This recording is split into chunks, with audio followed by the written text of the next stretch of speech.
Bitcoin, sálvame. ¿Cómo estamos, Alberto? Nada, con ganas de hablar contigo. Hacía tiempo que no coincidíamos en una charlita, así que bueno, con muchas ganas. Ya. La verdad es que lo hemos intentado algunas veces, pero por suerte Japón nos ha devuelto. ¿Quién lo diría? Que tiene que ser Japón, una isla a no sé cuántos kilómetros, ¿verdad?, de aquí. Pero bueno, el destino es el destino.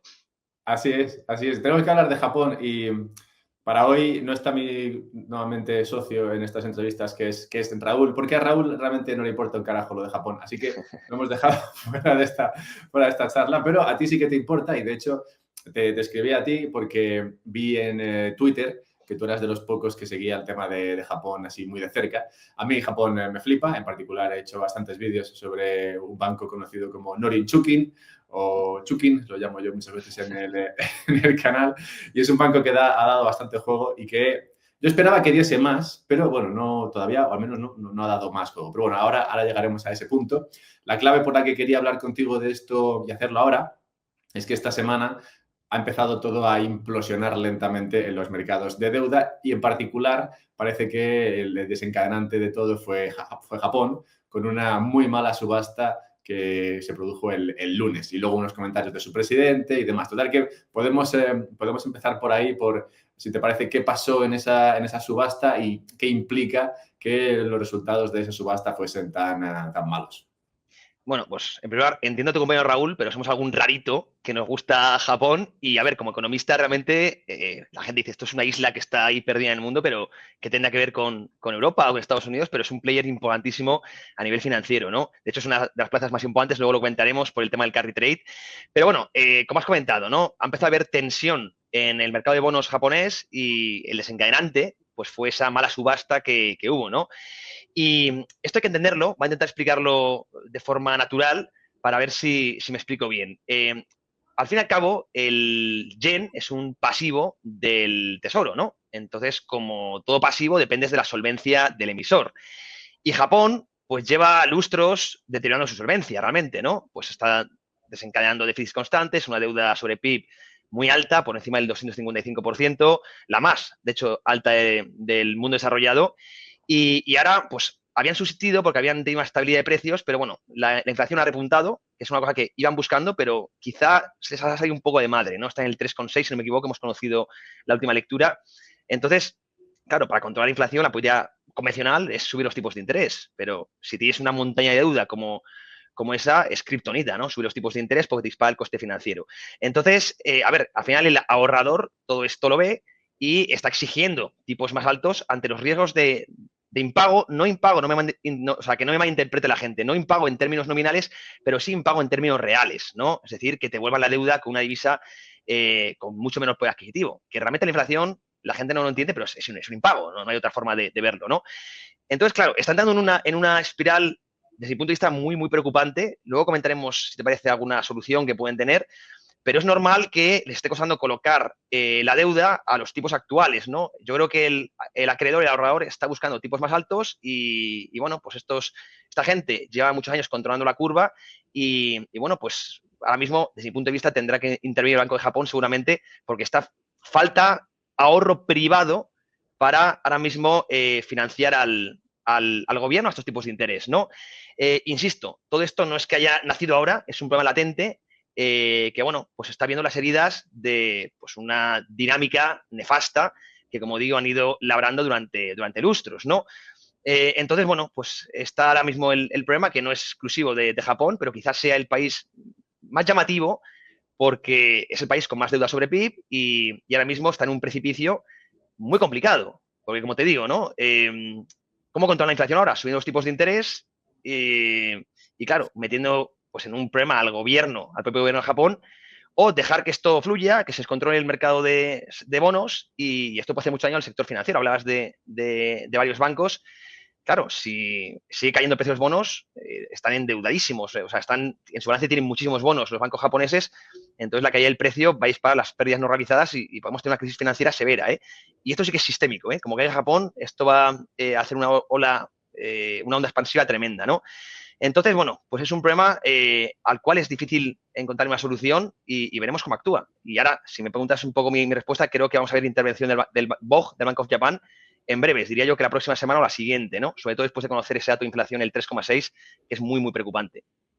Sí, a mí me flipa el tema de Japón, porque como tú dices, puede parecer que no es un actor demasiado relevante en el mundo, porque bueno, es esa isla que está ya tomada por saco y Eso es. pues, va bastante a su bola, no les mola demasiado juntarse con el resto, pero es un actor muy, muy importante y además por muchos factores que son los que se vuelven todavía más relevantes en este contexto en el que hablas, que podríamos estar cerca de una potencial crisis, ¿no? Porque, ¿qué pasa con Japón? Que como durante mucho tiempo ha estado creando mucha riqueza que luego ha dedicado a comprar activos financieros fuera de Japón, pues se encuentra con que tiene un montón de dinero, un montón de bonos estadounidenses, un montón de acciones estadounidenses, un montón de acciones europeas, que, claro, en un momento de crisis en el que dices, oye, mira, tienes que salvar tu economía local, entonces tienes que quitarte todo eso que tienes de fuera y traerlo de vuelta a Japón. Claro, si se pone así de feo la cosa, pues eso implicaría que tendrían que vender un montón de bonos estadounidenses, un montón de acciones europeas y demás, lo cual hundiría los mercados en muchos casos, porque al final los mercados se mantienen en un equilibrio y un actor tan importante como Japón sacando dinero de esas plazas sí que desequilibraría la cosa incluso si su salida no fuese una cosa absolutamente tremenda. De hecho, Pero, Alberto, una cosilla te apunto porque la gente habla mucho de correlaciones entre activos. A mí me parece importantísima lo que ha comentado el SP o el Nasdaq con el dólar yen. Porque una revalorización del yen afecta muchísimo a lo que tú comentas, ¿no? Las bolsas, porque se produce esa liquidación de activos en dólares para repatriar flujos hacia Japón. Por eso es importantísimo seguir esa correlación para los que somos inversores, el dólar yen, bueno, el yen en particular, con plazas en Estados Unidos, tanto bonos como bolsas. además, claro, esto es que además es que me encanta el contexto este actual, porque es como que, no sé, es una situación que tiene riesgos por todos sitios. No sé, me imagino pues el típico, no sé, videojuego en el que puedes morir de diferentes maneras, porque, como has dicho, al final tienes una deuda enorme, ¿vale? Tienes una deuda enorme en Japón, entonces si tú subes el coste de esa deuda, implica que básicamente todo tu dinero, todo lo que generas, va a pagar impuestos, pagar intereses, perdón, sobre esa deuda. Creo que ahora mismo estaban como en el 25 o 30% de lo que pagan va a pagar intereses sobre esa deuda. Entonces, por ahí estás un poco fastidiado porque dices, bueno, si subo muchos los tipos de interés para tratar de frenar la inflación, pues me ahogo yo mismo en mis intereses. Pero claro, si dejo correr la inflación, estoy empobreciendo a una población que además está envejecida, que además no tiene capacidad de ponerse a producir como loca de repente, porque ¿qué vas a poner a, no sé, 20 millones de yayos en la fábrica? Justo. Entonces, ahí están fastidiadas. Pero es que luego también está la cuestión de que en este contexto actual, y podemos engancharlo un poco el por qué se está complicando ahora la situación en particular, claro, porque ahora está el tema de Estados Unidos, las negociaciones con Trump y demás, que también llevan a que Japón no pueda o no esté, digamos, del todo liberado para hacer lo que quiera con su divisa, sobre todo para devaluar su divisa. Digamos que la parte de devaluar su divisa está un poco más capada porque Estados Unidos no quiere que devalúe su divisa, al revés, quiere que fortalezca su divisa. Entonces dice, mira, no puedes subir tipos porque te come la deuda, no puedes bajar tipos porque te come la inflación, no puedes devaluar la moneda porque te come Estados Unidos. Entonces tienes que fortalecer tu moneda, lo cual provocará que todavía seas menos productivo, ¿no? De cara al extranjero y eres un país que prácticamente te dedicas en gran parte, ¿no? a la exportación. O sea, que serás menos productivo, tendrás menos beneficios por ahí. Entonces, yo veo tantas maneras en las que puede morir Japón que realmente no sé qué escapatoria tienen por ahí, ¿eh? Es que esta situación, que es muy delicada, como comentas, creo que tiene en relieve que la deuda sí importa. Hemos ido durante los últimos lustros oyendo a economistas, entre comillas, diciendo que la deuda no importa, que no tiene consecuencias, la impresión de dinero, bla, bla, bla, bla, bla. Y tiene una corriente académica, la MMT, que más apoya todo esto. Y estamos viendo por fin, y yo hasta me alegro, suena un poco mal, pero quiero que esto sirva de lección para callar esas bocas, ¿no? Claro que importa la deuda y al final, por mucho que sea, al final tú puedas imprimir tu dinero y seas al final monopolista de la divisa y seas soberano, sí importa. Y lo estamos viendo con esa situación que comentas que no tiene ahora mismo una salida fácil, porque si coges un camino, al final estás machacando al otro y viceversa, ¿no? Entonces, al final vas a tener, yo desde mi punto de vista, es o salvar al gobierno o salvar al sector bancario, la economía real, ¿no? Esa es un poco la decisión. Pero bueno, también me gustaría que la gente entienda cómo se ha llegado hasta aquí. porque hay que tener que Japón fue el padre de las políticas no convencionales. Ahora mismo lo vemos mucho estos QE en Europa, en Estados Unidos, estamos muy familiarizados, pero bueno, pues fue Japón el primero que las implementó año 2002 con Richard Werner, ¿no? Que es el ideólogo de todo esto. Y claro, ellos y lo hicieron como experimento. Yo siempre he pensado, y lo comento en mis círculos, que, oye, no está mal. Yo cuando una economía pues experimenta cosas, como hizo Suecia en el COVID, de no poner vacunas, oye, pues alguien lo tiene que hacer. Vamos a ver si sale bien o sale mal, pero la economía no es una ciencia exacta, entonces alguien tiene que probar cosas. A mí lo que me molesta mucho es que una vez se ha demostrado que esas políticas mal llamadas ultraexpansivas no han generado crecimiento, porque han llevado a un estancamiento secular, que sabiendo eso, Occidente lo haya replicado. Eso es una cosa que me fascina, ¿no? Es decir, es mirarte en el espejo que te hace gordo. Pero bueno, no critico a Japón, sino critico sobre todo a Europa y Estados Unidos por seguir el mal ejemplo, ¿no? Y lo que hizo Japón básicamente es aplicar políticas de lo que llamamos hoy QE, compra activos, políticas de tipo cero, control de la curva, pues todo está, lo que se llama hoy en día política no convencional, ¿no? El QE básicamente tenía un objetivo, esto además Richard Werner lo explica muy bien, que es que haya un ciclo de endeudamiento, que los bancos presten, básicamente, ¿no?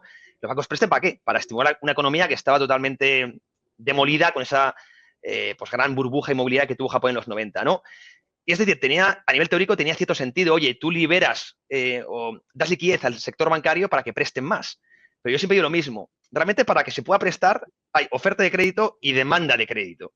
Entonces, tú con los QE lo que puedes hacer es controlar la oferta de crédito. Puedes tratar de que los bancos presten más. Pero la variable de demanda de crédito, esa no la controlas. Eso es que tú y yo vamos a ir al banco y pedir un crédito. Eso por mucho que se hagas QE, si a ti no te apetece ir a endeudarte, no te vas a endeudar, ¿no?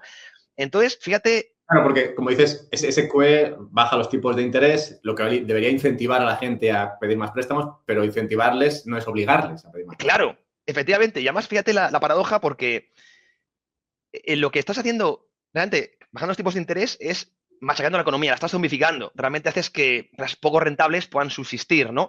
Y esto lo explica muy bien la escuela austríaca. Realmente, cuando tienes tipos muy bajos, como digo, pues empresas que no generan valor añadido, pues pueden estar y entonces quitan espacio a proyectos que quizás sí serían rentables. Y no olvidemos que los factores son finitos.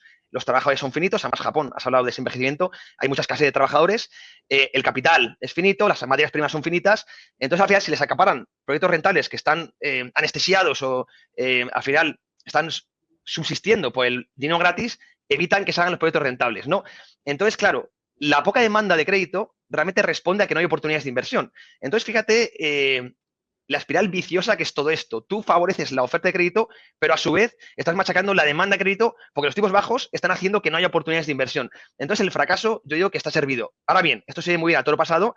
Evidente, a nivel teórico era muy complicado inicialmente en saber todo esto, pero fíjate que los QE no han funcionado ni en Japón, ni en Europa, ni en Estados Unidos. No han conseguido que se inicie un ciclo de endeudamiento, es decir, que se abra el grifo del crédito, que los bancos presten. Curiosamente, y desde mi punto de vista, la teoría es que por un lado, favoreces la oferta de crédito, pero por otro lado, machacas la demanda de crédito, pues esos tipos cero y esa zombificación económica, o como decimos los economistas, la japonización. Fíjate la jerga que tenemos y qué peyorativo es hablar a veces de Japón, ¿no? Entonces, fijaros que lo han experimentado, ha salido mal y, bueno, pues todas estas políticas han llevado a esta situación que estabas comentando, no solo desde el lado monetario, sino también desde el lado fiscal, con una deuda brutal, un envejecimiento de población terrorífico y, bueno, pues una situación en la que yo sinceramente, y si fuera gobernador del Banco de Japón o ahora primer ministro o ministro de Finanzas, sinceramente te lo digo, Alberto, no tengo una respuesta, no sabría qué hacer. O sea, no sabría por dónde tirar, la verdad. Creo que todas las soluciones son malas y ahora habrá que evaluar si pesa más la dominancia fiscal o la dominancia monetaria, ¿no? Sí, sonaba un poco a... Sonaba muy derrotado Shigeru Ishiba, el primer ministro de Japón, después de esa mala subasta.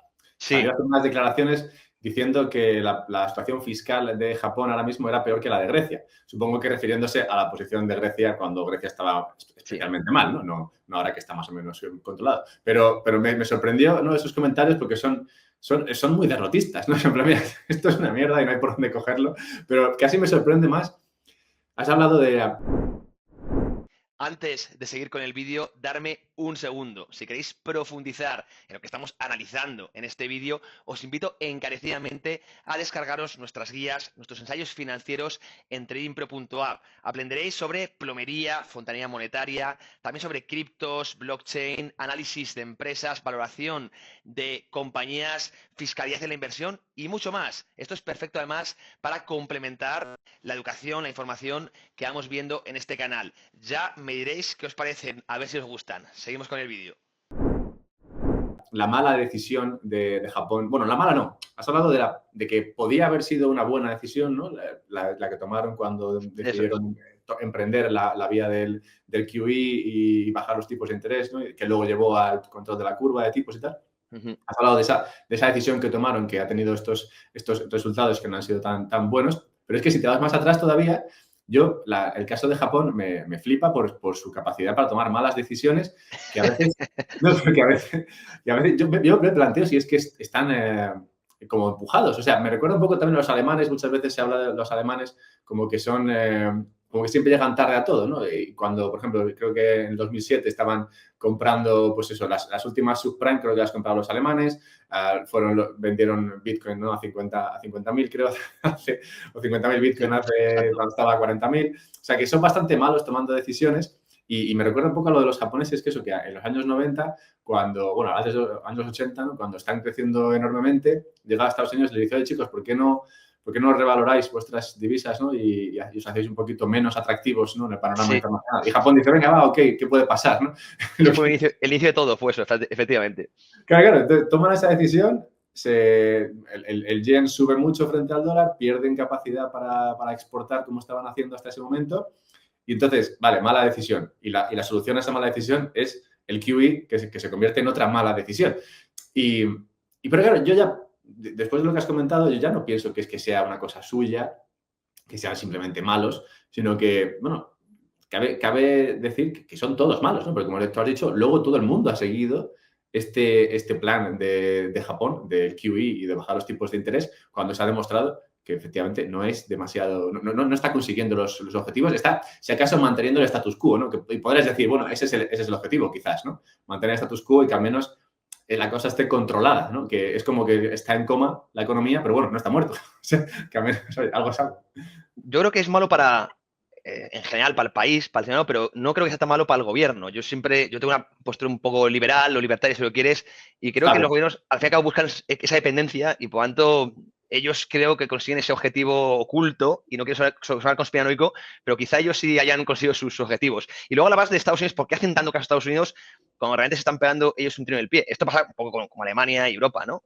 ¿Por qué estás siendo un títere de Estados Unidos cuando realmente no estás defendiendo los intereses de tu propia sociedad? Yo a Japón le llamo el Estado 51 de Estados Unidos, no es un protectorado realmente, y por eso al final le bailan todo a Estados Unidos, a pesar de que sea perjudicial. Y esto es muy curioso, a mí me hace gracia, lo hablo con mis amigos, porque hace no mucho Estados Unidos tiene una bomba atómica en Japón. Es que esto es una salvajada y realmente han pasado 50 años, es decir, 2 generaciones, no te das que han pasado siglos, ¿no?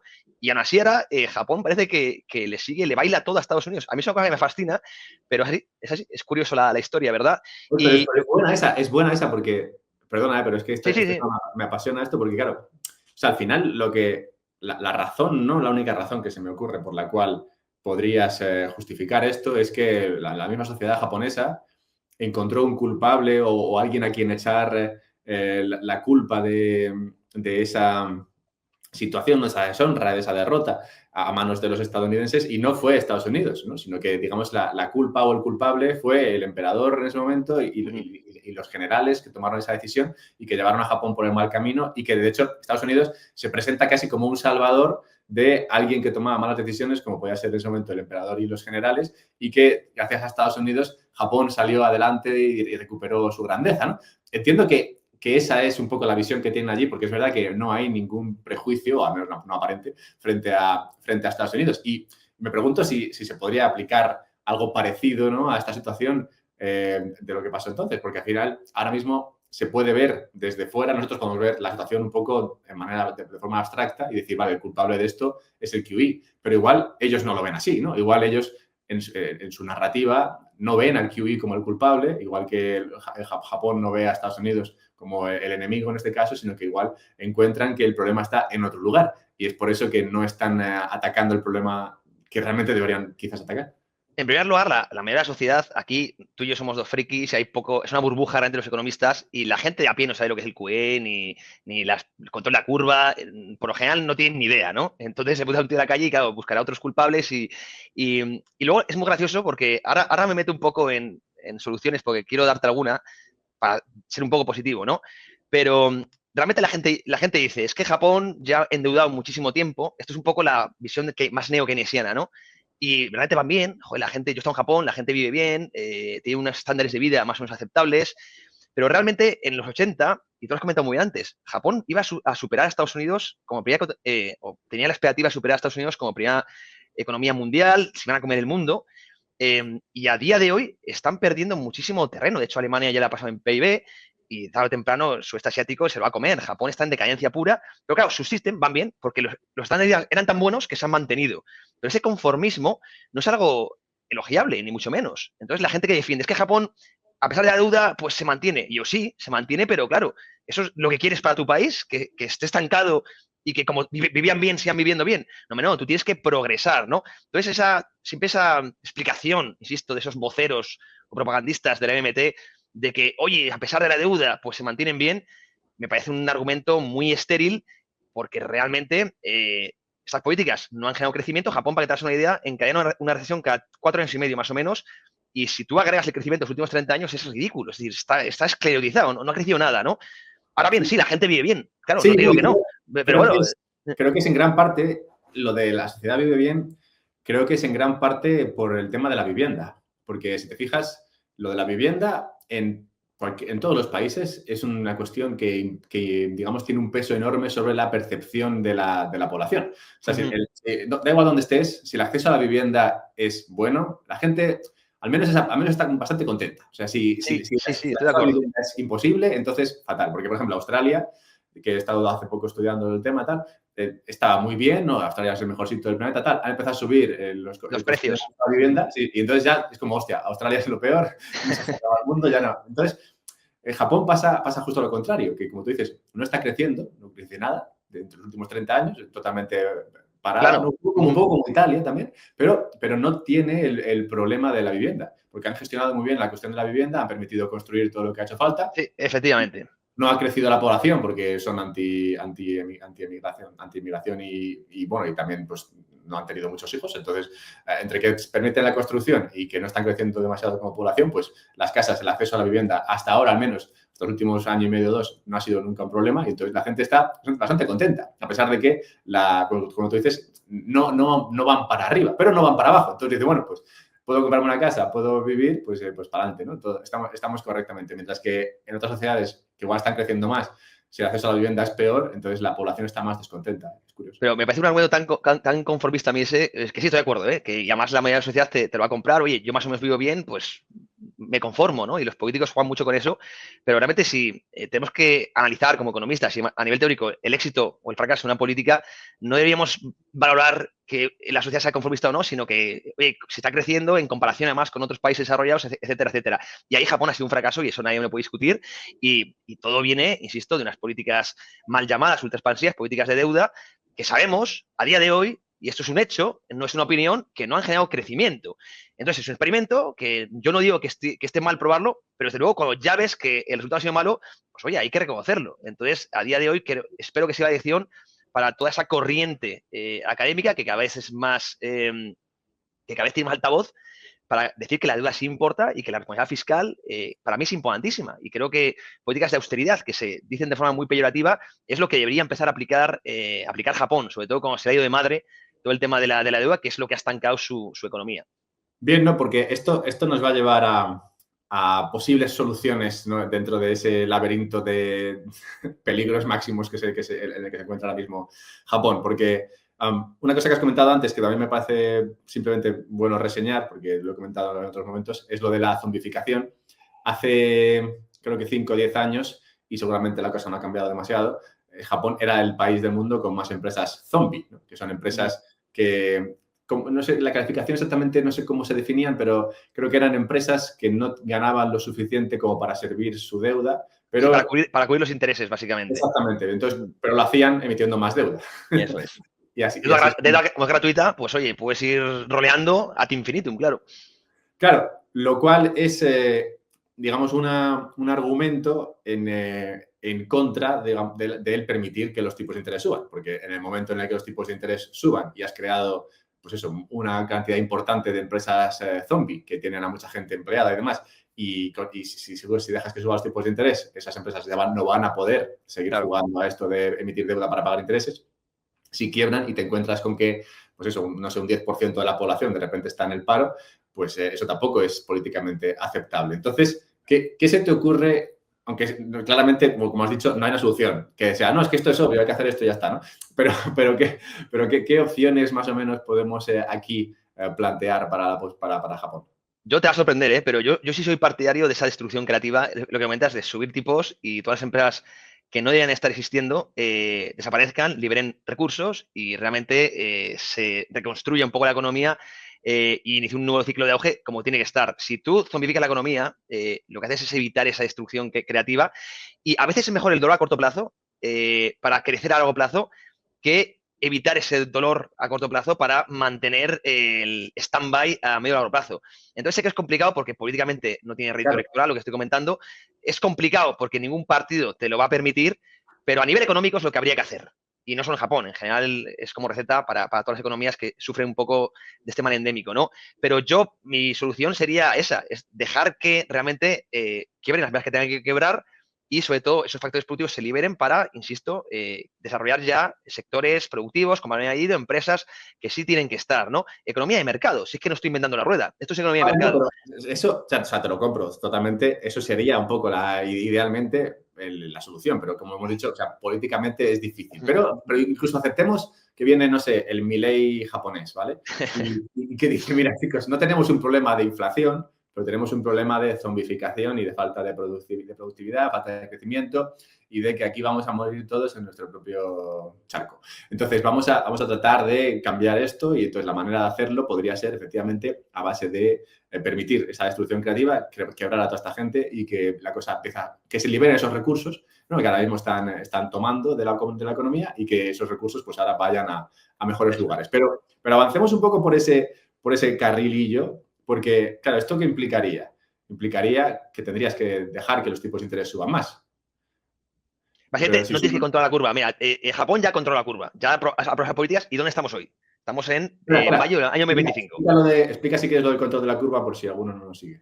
El control de la curva básicamente es que el Banco de Japón evita que en un plazo, sobre todo el 10 años, supere X interés. Antes era el 0,5, luego se subió al 1%. Entonces, absorbe el Banco de Japón toda la deuda para evitar que supere la TIR ese 1%, ese 0,5, ¿no? Básicamente evitan que suban los tipos, ¿vale? Lo hacen comprando todos los bonos que salen a ese precio, ¿verdad? Para que controlar los tipos, básicamente. Es una política que la aplicaron, ya no la aplican, pero que está ya en los círculos financieros, se habla, se rumorea de que van a volver a aplicarla pues en pocas semanas, ¿no? Porque está yendo de control, ¿no?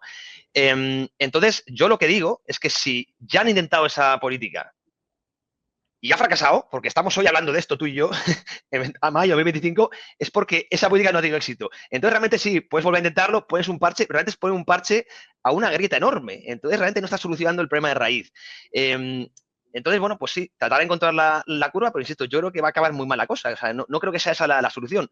Pero bueno, lo harán seguramente, ¿no? Entonces, el Banco de Japón comprará bonos, bueno, boom, boom, boom, crea nuevas reservas, compra bonos, monetiza deuda. Y de hecho, el Banco de Japón, para que te hagas una idea, Alberto, ya tiene el 57% de la deuda pública de Japón. O sea, es un hedge fund brutal. A nivel, es el mayor acreedor, para que te hagas una idea del gobierno de Japón. Sí, no, hay muchos, esto los estuve viendo hace, no sé qué sería, como hace un año o así, hay muchísimos bonos, a muchísimos vencimientos, o sea, muchísimos bonos específicos, ¿no? que solamente los tiene el gobierno, entonces no cotizan nunca, o sea, ves el precio del bono, los movimientos dentro del bono y se compró en su día, ya está. Sí, sí, una monetización pura, sí, sí. Sí, no hay un mercado, hay muchos vencimientos, yo sé, el 8 años, todos los bonos que están en los 11 años, que no hay ninguna actividad. El único que lo compra y vende de vez en cuando es el gobierno, porque tiene que hacer algún ajuste o lo que sea, pero es el único actor, es cero líquido, es bastante cómico.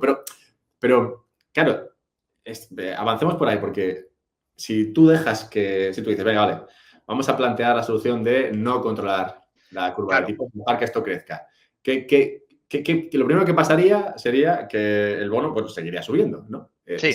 Ese bono seguiría subiendo y qué implicaciones tendría esto para, primero para los bancos que tienen un montón de esa deuda, para las aseguradoras que tienen un montón de esa deuda y bueno, y podemos seguir tirando a ver qué pasa.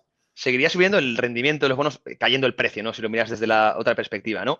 Y yo te digo que esto va a suceder porque, y repito una vez más, las políticas de control de Cuba no acaban funcionando. El mercado siempre se sobrepone a esa intervención, ¿no? Entonces, ¿qué pasaría? Imagínate, siguen subiendo los tipos de interés. Esto, el final, ya te voy a decir, es una crisis financiera severa. Pero bueno, entre caminos que las consecuencias directas son problemas muy gordos para el sector bancario japonés. El sector bancario japonés en su balance tiene muchísimos bonos. Entonces, claro, el hecho de que suba el rendimiento es que cae el precio de los bonos y por lo tanto tu activo se deteriora, se evalúa muchísimo. Problemas de solvencia, posiblemente quiebras del banco japonés, sabemos que el sector financiero es muy sistémico, pues quiera una crisis financiera, todos la conocemos, ¿no? Hablaríamos de un 2008 en Japón y el problema es que Pero algo no que es muy sería un sistémico. 2008, porque no tendrías, o sea, si lo rescatas, estás en las mismas. Claro, pero bueno, sí, ahí ya podía entrar el Estado a rescatar, pero imagínate que de momento suben los tipos de interés y el Estado no interviene. Claro, crisis financiera. Y crisis financiera que saltaría al charco, ¿no? Japón, como has comentado tú muy antes, es un acreedor muy importante de Estados Unidos, entonces eso salpicaría muchísimo. Tanto porque Japón es un acreedor muy fuerte de Estados Unidos, como el sector financiero nipón hace mucho carry trade, es decir, se endeuda en yenes e invierte en dólares. Entonces, claro, si vente los bonos japoneses empiezan a dar rendimientos atractivos, posiblemente liquiden esos activos en dólares, tanto bonos como bolsa, y repatrien los flujos. Entonces generaría también una caída importante en Wall Street, es decir, habría una zozobra bursátil a nivel global tremenda, ¿no? Claro, esto no lo van a permitir, estoy de acuerdo contigo, ¿no? Entonces, ¿qué haría el gobierno? Pues rescatar de nuevo al sector bancario y darle una pata adelante. Por eso te digo que sería, pues, echar al balón a ver hasta que estalle, y el día que estalle va a ser una crisis, pues cuando ya no tenga solución, básicamente, ¿no? ¿Y cuál Claro, es eso? pero claro, es que cuando, o sea, sigamos por ahí, porque al final, como tú dices, si tú haces esto, pongamos esto, ¿no? Pongamos que has intentado al menos tomar la vía de, oye, mira, que suba esto y que quiebre quien tenga que quebrar. En el momento en el que empiezan a quebrar todos los bancos, dices, bueno, esto es insostenible, porque la gente se va a preocupar de que no tiene su dinero ahí, corridas bancarias, o que la movida puede ser muy, muy seria. Entonces, como te encuentras en ese punto, dices, vale, voy a rescatar. Pero es que si rescatas, tendrías que rescatar un agujero enorme. La manera de hacerlo sería creando un montón de dinero, lo cual va Eso es. a subir todavía más la inflación. Entonces tienes un montón de inflación. Has rescatado los bancos, vuelve a haber dinero en los bancos, la gente puede acceder a su dinero, pero la inflación ya no está en el 3,6, sino que igual está en el 7, en el 8. Entonces, Sí. en ese punto, ¿qué haces en ese punto? Claro, es que hemos visto la parte privada, pero la parte pública, como dices tú, ahora mismo suben los tipos de interés, esto aumenta el coste financiero del país, que antes has comentado que el 25% de los ingresos fiscales se destinan a repagar simplemente los intereses. Yo pensaba que al 20, bueno, entre el 20 y el 25, que es una auténtica barbaridad. Pues oye, si tú subes los tipos de interés, eso va a ir aumentando más, ¿no? Y si aumenta el déficit, van a aumentar los tipos. Les llama la espiral de deuda todo esto, ¿no? Y además, si ya tiene que salir el gobierno a rescatar esto, haya más deuda. Y ¿esto qué genera desde el lado cualitativo? Pues una pérdida de confianza total del Tesoro, de que no es capaz de frenar esa espiral de deuda. Y esto, como comentas, la última derivada es pura inflación. Y fíjate esto qué curioso. Japón, si tú conoces muy bien la cultura, es muy ahorradora, ¿no? Así muy ahorradora. Y además son ahorradores en activos japoneses. Es decir, sobre todo el japonés medio compra mucha deuda pública. Muchísima, ¿no? Pero porque es un activo de ahorro. Pero si tú empiezas a tener tipos de interés negativos, es decir, porque la inflación supera a los tipos de interés, el bono se convierte en un activo de desahorro. Y ahí es cuando el japonés medio empezará a gastar. Porque ahora mismo no hay inflación o han encontrado inflación porque ahorran, no gastan. No hay V, no hay velocidad del dinero, ¿no? Pero claro, si sigues por este camino que estás diciendo tú, va a llevar a inflación y eso va a obligar a el japonés a gastar. Y cuando se repudie la divisa, no hay un repudio total, pero cuando tú te deshaces de la divisa porque tiene inflación, porque es un activo nefasto, al final vas a alimentar la inflación en esta espiral y cuidado que Japón, claro, con con todos esos ahorros que tiene, el día que eso se desatesore, puedes provocar una inflación alta. Yo no hablo de hiperinflación ni muchas, pero puedes tener un problema muy gordo de inflación. Entonces, ese es el final del camino. Si sigues andando por esa senda que está diciendo, yo creo que acabaría así, con una inflación tenebrosa y habría que hacer un ajuste ahí muy fuerte desde el lado fiscal y sería una crisis pues similar a Grecia que comentabas antes, con ajustes muy serios para la población. Sí, sí. No habría otra solución.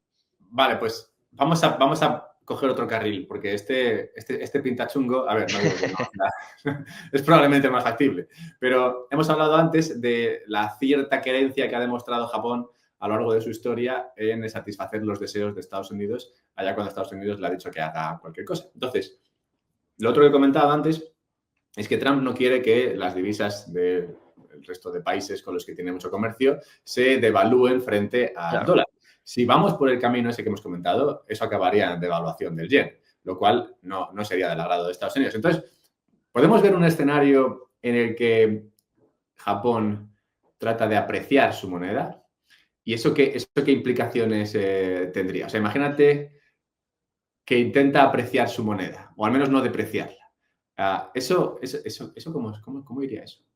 Sí, tiene poco incentivo, yo creo, a apreciarla por lo menos de forma salvaje, porque, como has Tiene comentado tú poco antes, incentivo, ya, pero sí, también tenía poco incentivo a hacerlo en los 90 y lo hizo. Entonces, ya. pongamos Sí, que lo hace. sí, Donald Trump efectivamente quiere devaluar el dólar porque están ahora mismo, ellos quieren lo mismo. Donald Trump quiere favorecer a su sector exportador y Japón más de lo mismo. Japón es una economía exportadora que acumula superávits. En los últimos 30 años creo que 28 de ellos han sido de superávit. Entonces, claro, si tú, como tú dices, si tú vas a tratar de fortalecer tu divisa, lo que haces es pegarle un tiro a tu motor económico. Entonces, yo veo que hay poco incentivo. Ahora bien, si hay una presión de Estados Unidos para que Japón lo evalúe, pues lo que vas a hacer es machacar todavía más la economía, porque parte del PIB japonés descansa en la exportación. Y si tú, claro, le pones un freno a la exportación, que es fortalecer tu divisa, pues lo que vas a hacer es posiblemente ya una recesión. Es decir, tienes inflación o recesión.